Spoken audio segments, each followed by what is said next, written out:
Terima kasih saudara, kita lanjutkan. Tidak terasa loh Bu ya.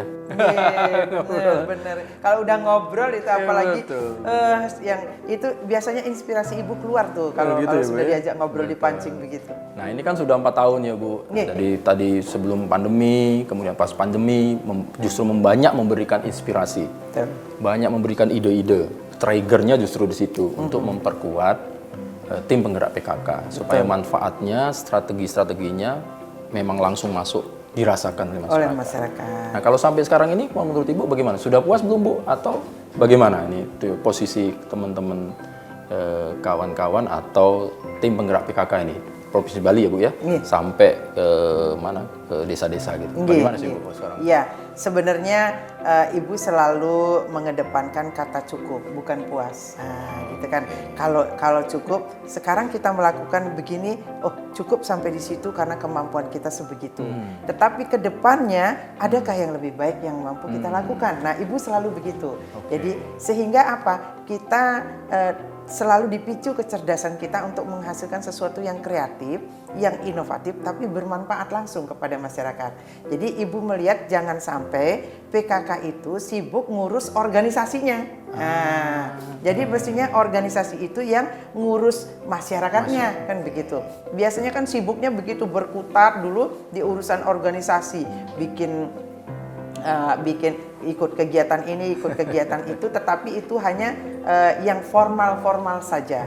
Selama ini Ibu lihat dan Ibu juga tidak mau PKK hanya ngikut untuk kegiatan-kegiatan kedinasan. Misalnya, padahal yang punya program itu kan kedinasan, kesehatan, dinas kesehatan misalnya. Tapi lalu diundang PKK, kami akan mengadakan IFATES, PKK ikut di situ sekedar hadir.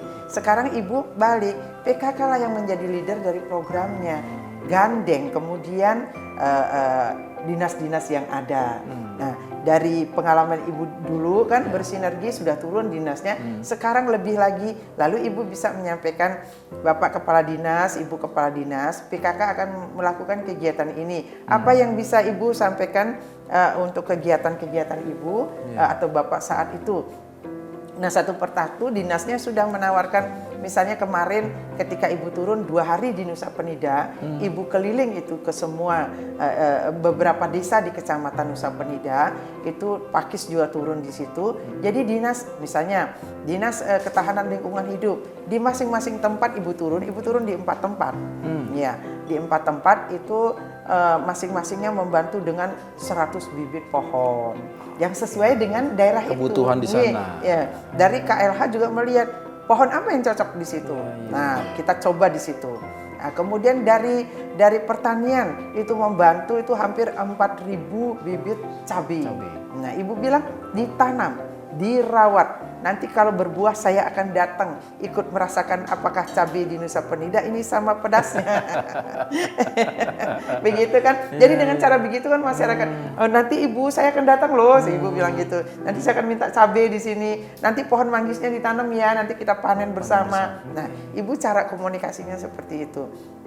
Kemudian Dinas Kesehatan itu melakukan operasi IFATES, pemeriksaan kanker serviks dan lain sebagainya. Lalu kemarin juga 2 hari Ibu di Nusa Penida itu dari rumah sakit mata langsung operasi katarak. Iya, langsung di situ ditangani langsung. Itu. Jadi kemudian ada Dinas Kesehatan juga memberi bantuan, dan yang rajin itu dari Ikatan Bidan Indonesia. Jadi Ibu ketua daerahnya untuk DPD-nya di sini itu beliau sangat rajin. Jadi beliau turun ikut memberi bantuan susu tambahan untuk ibu-ibu hamil. Itu keliling Bali dia ikut. Dinas-dinasnya rajin. Mengentaskan stunting tadi Bu ya. Iya, itu biasa. untuk merawat. Nah, itu. Jadi Ibu ingin juga ke depannya ini 2023 dengan anggaran yang sudah ada disusun itu, jadi kembali kami memberikan proporsional kepada kabupaten kota melalui BKK-nya provinsi. Nah, kemudian kegiatan Ibu juga sekarang kan sudah boleh nih. Jadi Ibu menganggarkan untuk kegiatan, Ibu melakukan kegiatan lomba misalnya. Apakah lomba senam, lomba paduan suara. Kemudian untuk menyiapkan duta-duta PKK Bali untuk ke Jakarta, mengikuti HKG, Jamburi gitu kan. Jadi itu yang kami lakukan. Jadi Jadi kalau kita melakukan kegiatan untuk masyarakat, sementara organisasinya juga lebih bergairah, lebih memahami. Jadi tidak melakukan kegiatan-kegiatan di luar tupoksinya PKK begitu, atau tidak semua yang menjadi program pokok PKK itu dapat kita lakukan dan harus kita lakukan satu persatu. Kalau misalnya kesehatan, kita kan bukan tenaga kesehatan, caranya sosialisasikan. Satu contoh, sekarang banyak sekali orang yang menderita demensia. Nah, lupa gitu, lupa akut dia. Nah, ini sangat berbahaya. Itu entah apa penyebabnya. Makanya ibu bawa sosialisasikan, mendampingi para pakarnya. Nanti akan ibu ulang lagi itu. Apa hal-hal penting itu, walaupun sesungguhnya di media sosial itu sudah banyak. Kalau kita cari tahu, mau klik yang itu saja. Makanya harapan ibu kepada masyarakat, kalau menggunakan gadget itu adalah alat yang sangat cerdas. Makanya sebutnya smartphone kan. Jadi itu carilah hal-hal yang bermanfaat untuk kita. Jangan asik hanya untuk lucu-lucuan, TikTok-TikTokan yang kadang-kadang TikTok itu bukan jelek, tetapi jangan terlalu banyak larut di situ. TikTok itu ambil yang positif. Ya kalau Mas Bambang misalnya, TikTok sebentar, lihat yang geol-geol, cukup lah gitu, gitu goyang-goyang pinggul gitu. Jadi cukup untuk menghibur, tapi berikutnya cari yang positif. Banyak hal yang positif, tetapi filter kita harus kuat karena banyak juga hal-hal yang negatif di smartphone, di gadget, di dunia digital ini. Gitu. Nah, jadi kedepannya ibu sudah menyusun program sama dengan program ibu yang 2022, tetapi ada penambahan yang anggarannya itu diperuntukkan untuk kegiatan-kegiatan kita keluar daerah. Keluar daerahnya itu adalah untuk mengikuti kegiatan PKK pusat. Jadi mungkin ibu karena orang yang tidak suka traveling ya Mas Bambang. Jadi ibu selama mungkin nanti sampai 5 tahun pun ibu tidak pernah mengajak PKK ibu hanya untuk jalan-jalan. Kalau jalan-jalan nggak usah pakai nama PKK, kita aja keluarin duit pribadi. Jangan dengan alasan studi tiru, studi tour atau apalah namanya. Kalau kita studi tournya benar-benar untuk mendapatkan ilmu di situ, iya. Tetapi ibu merasa malah apa yang ibu lakukan ini sudah sangat baik gitu. Jadi lalu kemana kita harus studi? Justru yang luar yang malah belajar ke sini. Kalau teman-teman PKK yang studi tirunya ke Bali, ibu akan dengan senang hati begitu. Jadi mungkin karena bawaan tidak suka traveling. Jadi mohon maaf juga kepada pengurus PKK provinsi. Tapi memberikan reward apa kepada tim penggerak PKK-nya nih Bu? Kan supaya dia, ya aku udah capek nih ikut ibu, ada apa tadi itu? Dari apa ya supaya mereka tetap energi mereka tetap hidup ya, terus. Kalau dari anggaran itu ada untuk setiap bulannya sekedar uang bensin, ya kan tidak banyak. Tetapi dari situ juga ibu bisa urunan. Jadi PKK pengurus-pengurus secara pribadinya kita punya anggaran yang kita bisa pakai untuk kegiatan-kegiatan. Misalnya kalau dia mau berteater, bersembahyang bersama, itu kan. Karena ibu tidak ingin memanjakan hanya untuk jalan-jalan. Kalau mereka mengeluh, kan ini relawan, sukarela. Gitu kan, kalau Anda mengeluh tidak di sini tempatnya. Kalau di sini semua harus semangat gitu. Makanya ibu tidak segan-segan kalau dia mengeluh, tidak mau bekerja, ya tolong minggir. Ibu agak keras urusan begitu. Jadi sehingga yang datang aja adalah yang seenergi dengan ibu, sefrekuensi dengan ibu. Kalau tidak, kita akan ribet ngurusin hanya keluhan orang. Sementara kita harus mendengar keluhan masyarakat, ya kan? Kita harus punya energi yang banyak, full power kita untuk bersama-sama mendengarkan keluhan masyarakat. Jadi betul-betul mengabdi untuk masyarakat. Kalau masyarakatnya happy, pasti energi itu kan betul, balik ke kita betul. Ya Bu ya.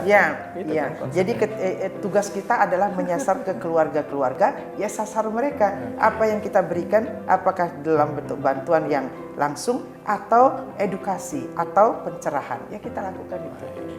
Nah mungkin terakhir nih Bu, kita mau menghadapi tahun 2023 yang relatif memang kalau di luar kita tahu perekonomian berpengaruh ya Bu ya.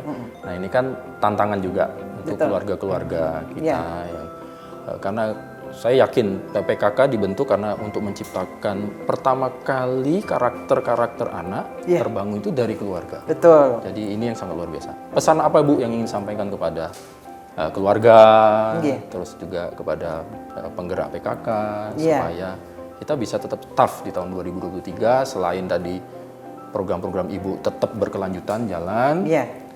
Kemudian bagaimana kita untuk tahun 2023 tahun depan ini supaya kita Bali bangkit lagi, bersemangat lagi, energinya sangat luar biasa. Bagaimana? Apa yang ingin disampaikan, Bu? Jadi setelah kita menghadapi pandemi COVID-19 itu, kita benar-benar seperti terlahir kembali. Mari kita lahirkan energi-energi positif, gagasan-gagasan yang kreatif, bercermin dari masa sebelum pandemi. Kita terlena karena ekonomi kita bagus ditunjang oleh pariwisata, akhirnya pariwisata ambruk, kita terpuruk. Kemudian kita terlena dengan kemajuan-kemajuan teknologi, akhirnya teknologi juga yang akan bisa membunuh kita perlahan-lahan. Jadi kedepannya mari kita, masyarakat Bali, juga pengurus PKK, lakukan tugas sesuai tupoksi kita, yaitu menyasar kepada masyarakat, mengedukasi, mengayomi masyarakat, membantu meningkatkan kesejahteraan masyarakat. Dan masyarakat juga seperti itu. Mari kita waspadai, kita tahu bahwa ancaman-ancaman global itu pasti ada di balik kesuksesan-kesuksesan yang bisa kita raih di masa yang sangat mengglobal ini. Ekonominya, kesehatannya, mari kita waspadai. Kalau dari segi ekonominya, ke depannya mungkin negara-negara besar akan mengalami inflasi, ada juga resesi, kita tidak tahu. Mari jadi balik rezeki yang kita peroleh, kita ingatkan anak cucu kita untuk selalu menabung untuk masa depannya. Investasi itu penting, saving itu penting. Jadi jangan semua kita diburu oleh kepentingan-kepentingan pragmatis. Jadi kita selalu bisa mengatakan kata cukup. Kita jangan terlalu mengejar kemajuan hidup, karena kalau dikejar berarti kita ketinggalan. Namanya juga mengejar, tapi kita capai kesuksesan-kesuksesan kita. Jadi kehidupan yang serba konsumtif, yang pragmatis itu harus kita kendalikan, karena kita tidak tahu apa yang akan terjadi di masa depannya. Kita sudah sedia payung sebelum hujan, gitu kan? Jadi mari menjadi keluarga-keluarga yang cerdas untuk mengayomi keluarga-keluarga kita, menjadi ibu-ibu yang cerdas sehingga terlahir keluarga-keluarga yang sehat, yang cerdas, yang berdaya guna, tapi landasannya akhlak mulia dan budi pekerti yang luhur, sehingga kita tetap bisa mengatakan bahwa kita dapat mempertahankan kejayaan negeri kita, NKRI harga mati, kan begitu. Amin. Astungkare, mudah-mudahan selalu apa yang diinginkan oleh Ketua Tim Penggerak PKK bersama dengan tim penggerak PKK bahwa bermanfaat bagi masyarakat, dan masyarakat inilah yang menjadi ukuran tolok ukur terakhir kita bahwa masyarakatnya bahagia, pasti semua akan bahagia. Keluarga bahagia pasti mempengaruhi semuanya. Masyarakat dan bangsa dan negaranya gitu. Terima kasih banyak Ibu Putri Swasini Koster atas waktunya, luar biasa. Mudah-mudahan selalu sehat, kemudian semangatnya berapi-api selalu untuk kepentingan masyarakat, lagi-lagi nih kepentingan masyarakat, dan ini bisa berkelanjutan terus lah Bu, program ini bermanfaat bagi masyarakat. Sekali lagi matur suksma, sehat selalu Bu, salam rahayu, titip salam buat seluruh tim penggerak PKK sebali, luar biasa. Nah saudara, demikian tadi perbincangan kita, energinya sangat positif kalau berbicara bersama atau ngobrol-ngobrol dengan Ibu Putri Koster ini. Beliau dalam hal ini sebagai ketua tim penggerak PKK selalu, tadi kuncinya adalah tim penggerak ya dia harus bergerak. Dia menggerakkan sebuah sektor, termasuk apa yang bisa mendukung supaya ini bisa bergerak. Dari tadi anggaran sudah disediakan, tinggal strategi-strategi atau program-program kerja sudah dibuat dan dijabarkan, dan itu dilakukan, diimplementasikan, dan bermanfaat tentunya bagi masyarakat. Dan tentunya kita berharap di tahun ke depan pun tim penggerak PKK punya kekuatan dan punya posisi yang sangat strategis mendampingi masyarakat untuk bergerak suara swadaya, akhirnya ketahanan keluarga, ketahanan masyarakat, ketahanan desa, provinsi, bahkan negara menjadi kuat. Terima kasih atas kebersamaan Anda. Saya Bambang Kalitus mengakhiri Sapa Redaksi On Location dalam episode kali ini. Kita jumpa lagi dalam program minggu depan. Sampai jumpa. Om Santi. Om Santi, Santi, Santi Om. Matur suksma.